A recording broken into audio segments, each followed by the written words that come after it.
Welcome back. We're going to focus now, go right into some details. We're going to go through this list in a variety of ways. So starting this way, imagine if you would that you've just written a one-sentence definition of classroom management. Okay, it's got all the bells and whistles, all the semicolons and hyphens you need. You got your one-sentence definition of classroom management. In your imagination, take this sentence and combine it with everybody else's in the room. So there's a big glop of classroom management. Put it into a large blender, turn it on, spin it around, turn it off, so you have this kind of glop of management, and pour it through a very large, very fine strainer so that only one word comes through. Now, please don't say out loud what that is. Just keep it to yourself for now. That one word is the essence of classroom management. One word. Now, there's no correct one word. Everyone has a different word. When I say the word go, please turn to a partner or two where you're sitting, and please share for yourself what that one word essence of classroom management would be and why. If it's hyphenated, that's okay. If you have more than one, that's fine. We're going to go 54 seconds, real quick, back and forth, what that one word essence is and why. Any questions? Okay, ready, and go.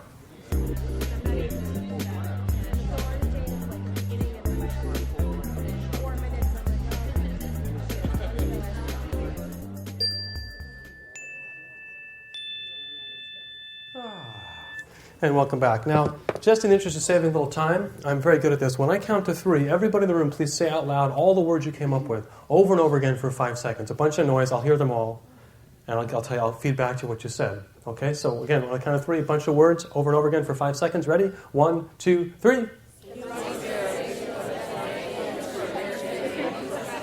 Got it. Wonderful. That's great. Let me share with you a continuum of the words you just came up with, okay? And these come up all the time in my workshops. And notice how they're all different, and yet they're all connected to classroom management. On this side, we get words like discipline, control. And then moving along, we get things like organization or structure, procedures, routines, consistency. And then we start shifting to a different perspective. Respect, relationship, rapport, lots of R words, lots of C words. Community, cooperation, compassion, forgiveness, love.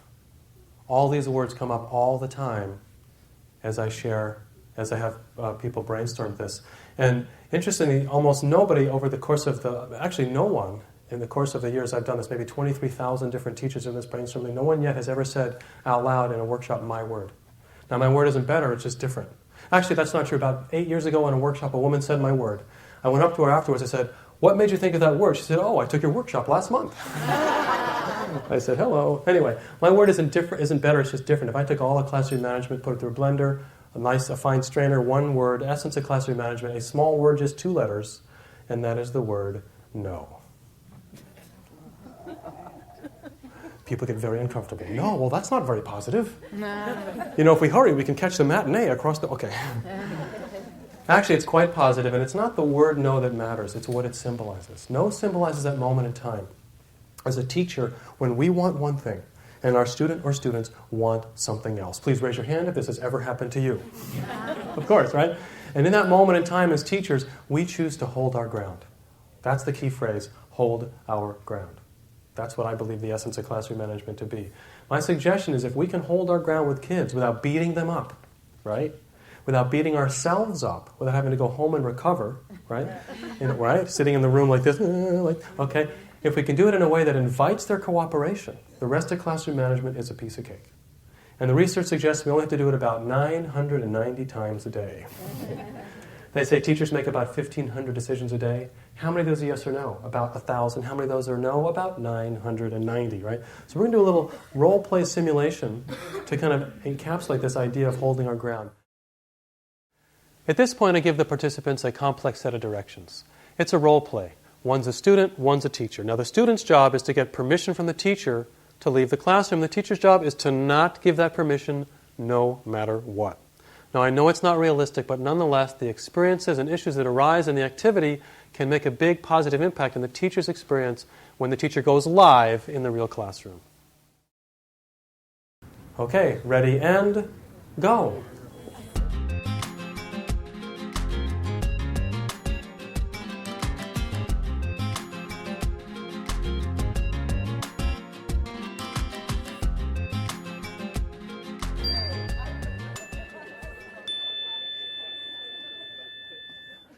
I love it in a workshop of adults when I see people going like this. You guys are right on track. Okay, here's the next step. You're going to keep the same partner.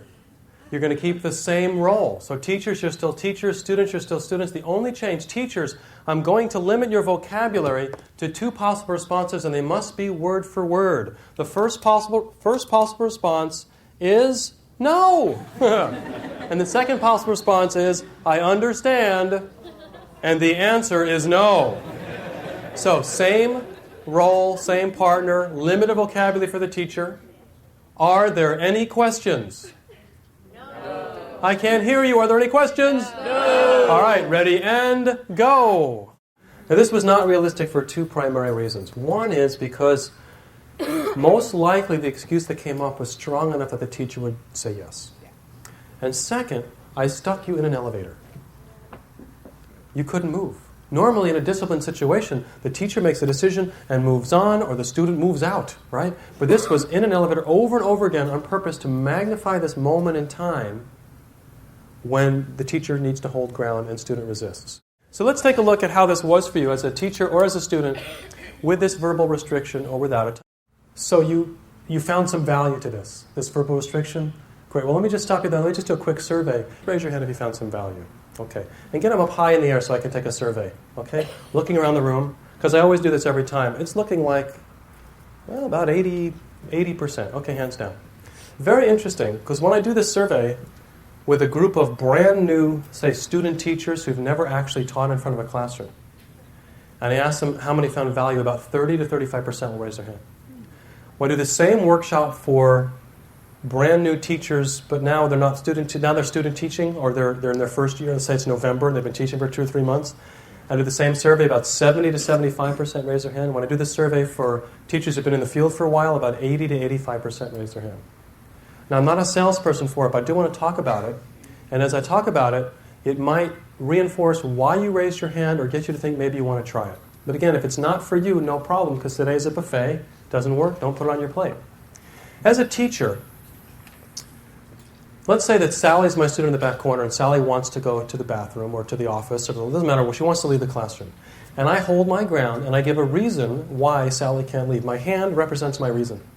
What does Sally inevitably do? She counters my reason with her reason. It doesn't matter how ridiculous her reasoning is, right? She just goes up, and I counter her reason with my reason, and she counters me, and we go up the ladder. Within about 8 seconds, it's now the class lesson, right? And you can tell because someone in the back goes, "Let her go! Let her go!" Right? You know you've really lost it when someone else yells out, "Let's vote!" Right. All in favor of Sally going to the bathroom? I don't think so. Okay. Bottom line, moral of the story, as teachers, once we enter the land of reasons, it's very hard to get out. It's very hard to get out. Bottom line, we do not have to explain why to kids nearly as often as we think. We do not need to explain why to kids nearly as often as we think. And in those moments in the classroom when we do need to explain why, most of the time we can table or delay our explanation until later. Now all day today I'll be calling on different people in the room as volunteers. Don't need to raise your hand, I'll just call on you. Yeah, as a volunteer. Don't worry, woohoo! It's very low stress. You never have to speak, and you never have to act like a kid. I'm just going to use your name in where you are in the room to model what I, as a teacher, might do in a particular situation. So I might say, is it Gretchen? Okay. So I might say, Gretchen, I see you want to know why. I tell you, why don't you have a seat right now, and in 3 minutes, when we line up for recess, why don't you ask me then? I'll be happy to explain why then. So you give the student a time frame to come back to you later when you're not on stage. Or I might say, Trudy, I see you want to know why. I tell you, why don't you have a seat right now? And the group work's going to start in 2.5 minutes. Once it's started and going, why don't you come ask me then? I'll be happy to explain why then. So again, put the onus on the student to approach us later, give a time frame. Most of the time when we do this, kids will not bother to approach us later and ask us why. Woohoo! Right? Woohoo! It's because there's something in the DNA code. It's not because they're intimidated or because they forget. It's because there's something in the DNA code of kids aged 2 to 18. In a moment of potential conflict, when the teacher wants one thing and the student wants something else, and the teacher holds his or her ground, the student will inevitably blurt out a meaningless sound. It has no meaning, but it's always the same. It goes like this. Why? No meaning whatsoever. They're just blurting. As teachers, though, we hear why. What are we committed to? Caring, justice, tolerance, democracy, fairness, wonderful things. We hear why. We go into our 20-minute solo as to why. Right? Oh, there's 17 reasons why. This kid is in emotive, right brain blurt mode. Why? They're just blurting. We start explaining. They get yanked into left brain, logic, argument, debate. I can do that, and they start arguing. If we simply delay, even for 30 seconds sometimes, the kids will naturally find their equilibrium, realize why, and not bother to approach us. This is one of these keys of effective classroom, of invisible classroom management. Try not explaining in the heat of the moment. And watch the dust settle and the magic happen. So this idea of not over-explaining is actually corroborated now with some of the research that's coming out on the adolescent brain. The research is suggesting that the message that goes from the neocortex, the higher order thinking, to the amygdala, the fight or flight sentinel, to say the message that says all clear, you can relax now, that message is delayed, is not quick until adulthood. And so the younger the kids are, the longer it takes for them to receive that message. So if you have a 6-year-old kid who sees a stick and thinks it's a snake and jumps, and 2 seconds later realizes it's a stick, it might take 4 or 5 minutes of temper tantrum for that kid to finally calm down because that message takes that long to get there. Even with 17-year-olds, it's going to take 30 seconds or so for that message to get there. So when we get in kids' faces with reasons, they're still not in the emotive, they're still in emotive land, they're not in reason land, and it doesn't work. Give them a chance to find it themselves. They'll calm down, they'll move to logic, the message will get to the amygdala, they'll realize they can calm down, and then they won't bother to approach us later. So the research bears this out as well. Bottom line, teachers, you have full permission, dare I say, to just say no. Let me hear a woo-hoo about that. Just say no. That's the bottom. Now let's look at the verbal restriction that I gave you here. Okay? Let's look at the second one first. I understand, and the answer is no. This is basic manners. We are respecting the student. We're not dissing the student because they want what they want. We're still holding our ground, but in a respectful manner. Now, it's not the wording this particular, it's just that idea that we're not going into the land of reasons. Okay, now let's look at the word no. A lot of teachers believe the word no is inherently negative and should never be used. Not a problem. Use the word yes. Yes, Joseph, you can use the bathroom. You can use the bathroom in 10 minutes when the bell rings. Right now, please have a seat. Right? It's not the word no. You can say yes and, yes later, yes if. It's not the word no. It's that quality of holding our ground that makes the difference. And one more way of looking at this, a lot of teachers, especially if you're just starting off, believe that caring equals explaining. They are not even distant cousins. They are not connected. Caring does not equal explaining. Give you an example. We can increase tremendously the candle power of our empathy and connection with kids without going into the land of reasons. For example, Veronica. I see you want to know why. I see this really matters to you. I'll tell you, why don't you have a seat now, and in, say, 3 minutes, when the bell rings, could you come up and talk to me then? See if we can work it out together. Thanks. So we can go up in empathy and connection with kids without ever going into the land of reasons. So it's not the wording, it's that quality. Let me give you 2 examples of this.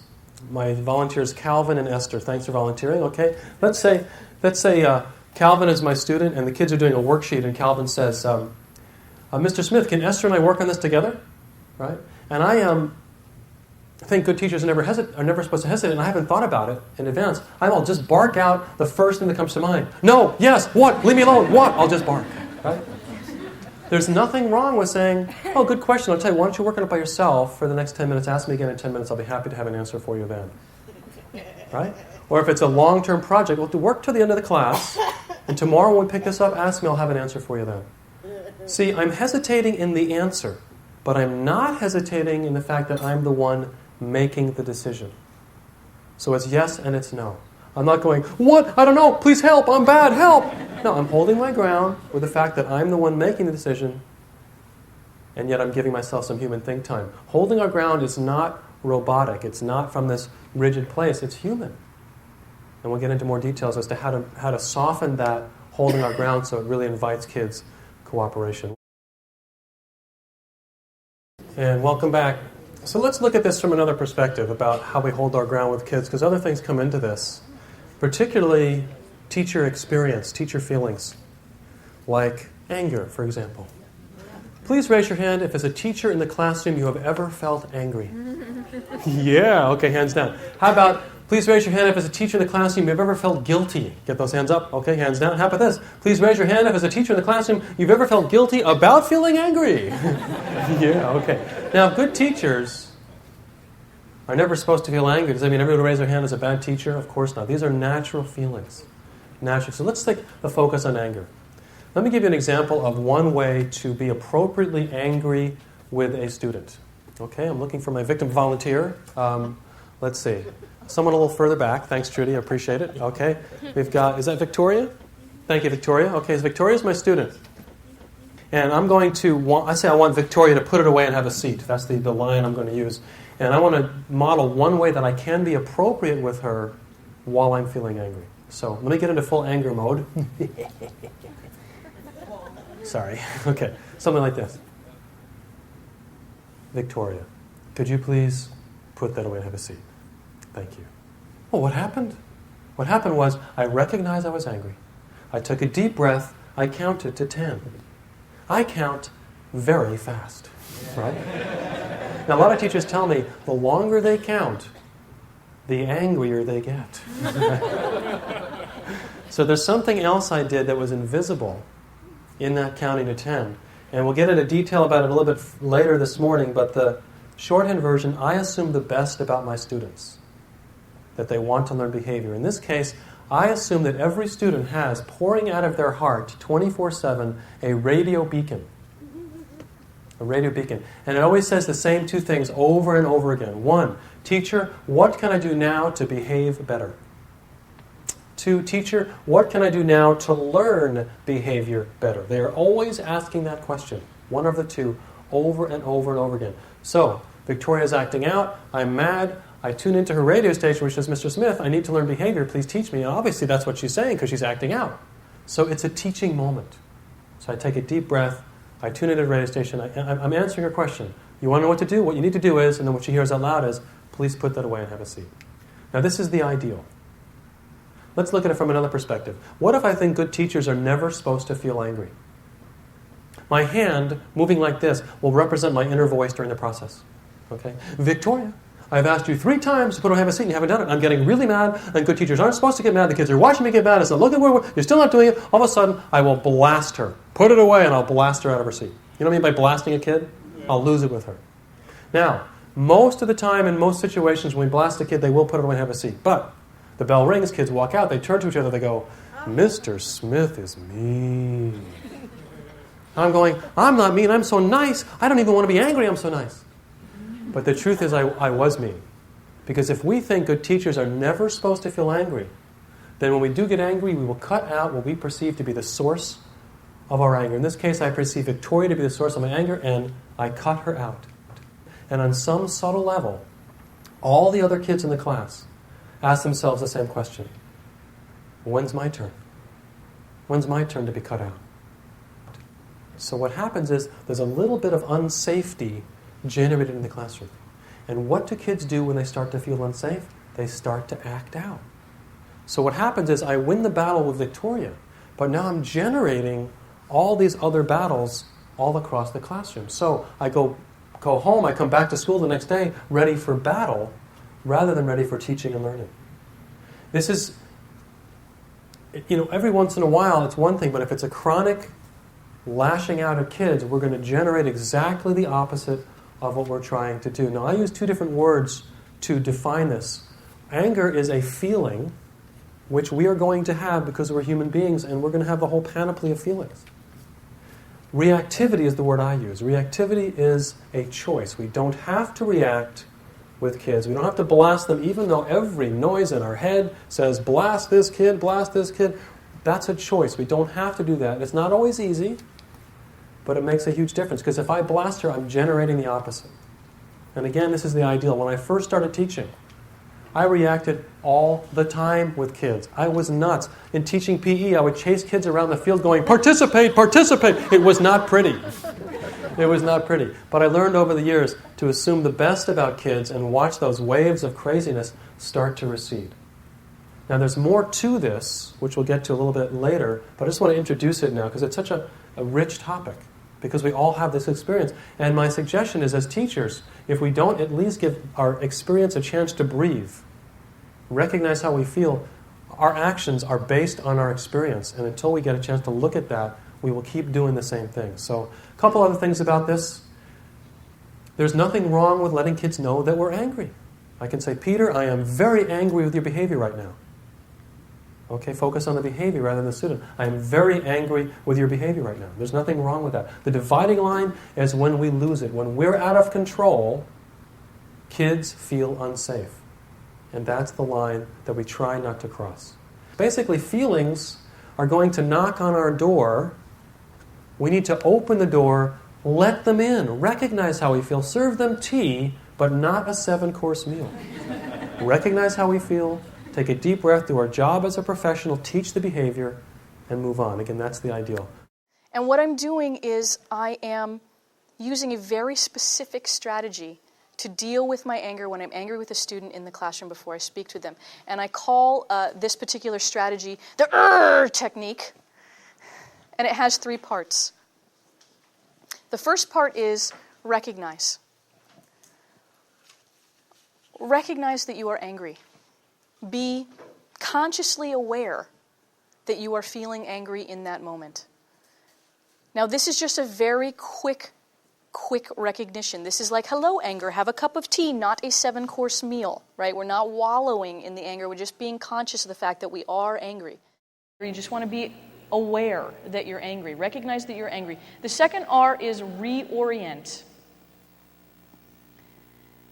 And there are 2 parts to reorienting. The first part is assume the best about the kid.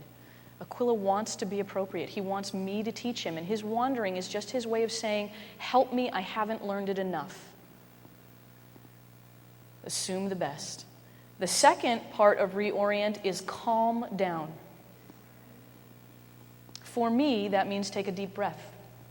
I have had teachers tell me they like to count up or down from 5. That's fine if that works for you. For me, counting makes me more angry. So, 1, 2.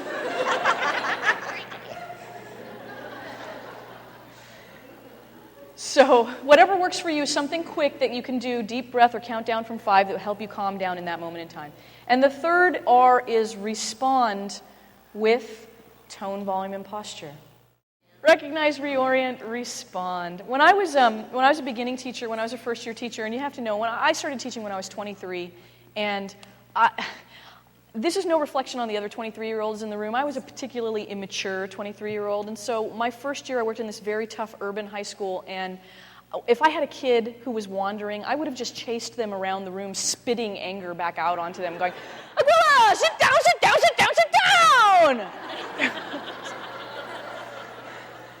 And what happens when you do that is you might get what you ask for, right? Aquila might sit down. That's structure. But he doesn't feel safe. And in his mind, he's going, wow, Mrs. Dearborn is mean.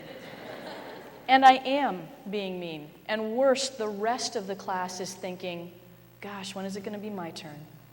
I'm eroding safety not only for him, but for the entire class when I lose it with my kids and I spit anger out onto them. So when the technique came to me, I worked for years to come up with this, and when I finally got it codified, I printed it out and I put it on my podium so that if I got angry with a kid, I could walk by and remember. Like, I was like all angry, I was like, okay, before we talk, go look. Okay.